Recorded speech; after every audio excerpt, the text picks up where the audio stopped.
সম্পর্ক তো ছিল, আমরা তো হাজব্যান্ড ওয়াইফ ছিলাম, আমাদের তো একটা পাস্ট আছে।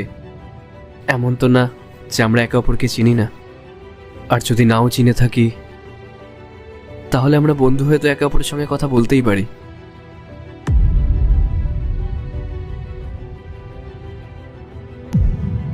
ছাড়ো, কোনো ব্যাপার না। এই 3টে বছর যখন আমরা একে অপরের সঙ্গে কথা না বলে থাকতে পেরেছি, তাহলে আর এইটুকুনি কথা বলেই বা কি হবে। ঠিক আছে, তুমি তোমার ডকুমেন্টস নিয়ে নাও। রাহুল,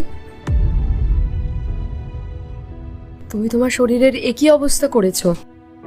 ঠিক করে খাওয়া দাওয়া করো না, রাতে ঘুমাও না। আসলে আজকাল কাজের একটু প্রেশার যাচ্ছে তো, রাত জেগে কাজ করতে হচ্ছে, ওই জন্যই ঠিক করে ঘুম হচ্ছে না। তাই হয়তো শরীরের অবস্থা এমন হয়েছে। তুমি তোমার মেডিসিনগুলো ঠিক টাইমে খাও তো? মেডিসিন? হ্যাঁ, খাই। মাঝের মধ্যে হয়তো একটু ভুল হয়ে যায়। যখন তুমি ছিলে তখন তো তুমি নিজের হাতেই খাওয়াতে, এখন তো আর তুমি আমার সাথে নেই, ওই জন্যই আর ঠিক মতন খাওয়া হয় না।